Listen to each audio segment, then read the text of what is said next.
Hi, today I want to talk a little bit about VBAC induction.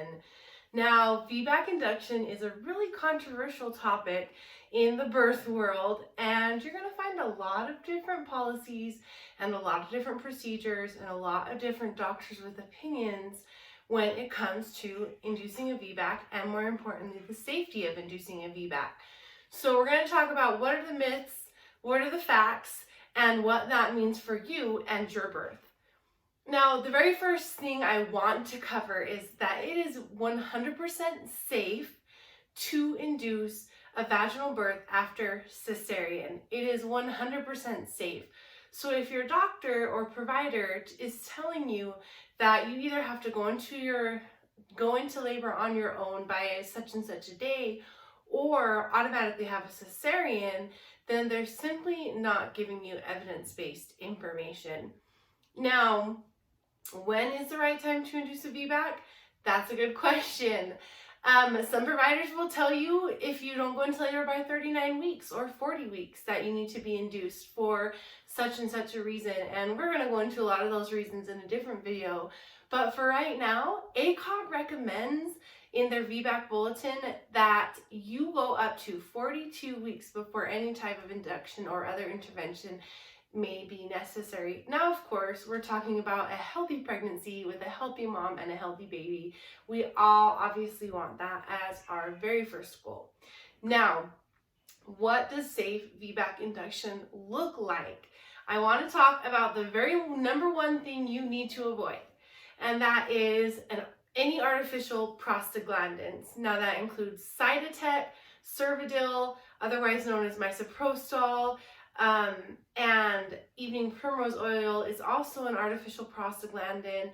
There are several others under different generic names, but that is basically an artificial cervical ripener. So the only thing that you want ripening your cervix is semen that obviously happens during sex. So sex is a great way to soften and ripen the cervix. Otherwise, stay away from artificial prostaglandins.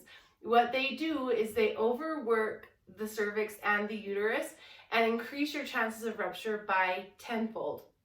Now, I did say evening primrose oil in there. Now, there haven't been any studies linking evening primrose oil to uterine rupture specifically, but we encourage you to stay away from evening primrose oil across the board, especially for VBAC, because it is linked to increased risk of hemorrhage and increased risk of premature rupture of membranes.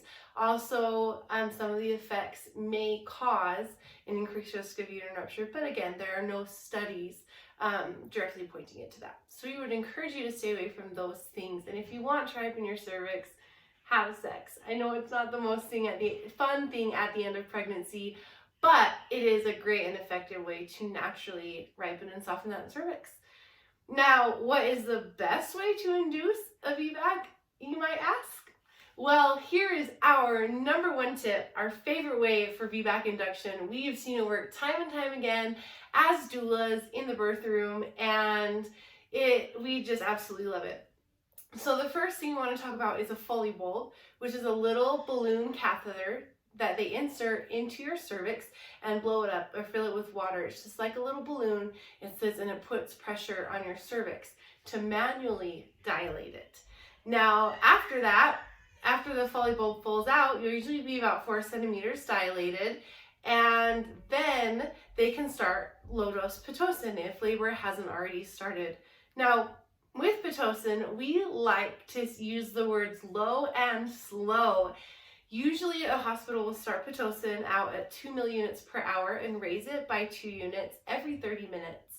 But if you can get them to start at 1 or 2 and then raise it by 2 every hour, or raise it by 1 every 45 minutes to an hour, that's going to give your body a nice chance to work right into labor and pick up on its own. Now, sometimes bodies just need a little gentle nudge and they'll get in its own labor pattern perfectly. Sometimes it needs a little more help, but increasing it low and slow and giving your body a chance to get used to that artificial stimulation is a great way to say, hey body, it's time to have a baby now.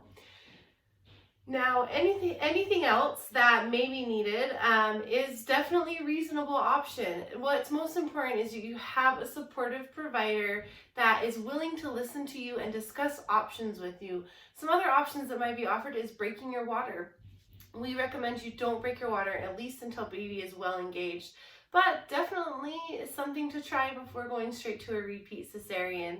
Now, if you have a provider that's starting aggressive Pitocin right away and increasing it quickly right away, that's setting up your uterus to be hyperstimulated, and a hyperstimulated uterus is a prime situation for a uterine rupture. So we want to stay away from any aggressive interventions during labor, especially aggressive use of Pitocin.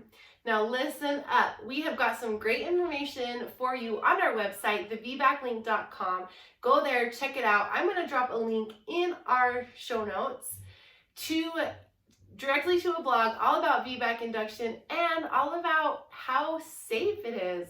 And also, you can find more information about how to find your supportive provider, links to our VBAC podcast, links to our VBAC education classes for parents and doulas, all on our website, thevbaclink.com. Thank you so much for hanging out with me today, and I hope I've answered your questions.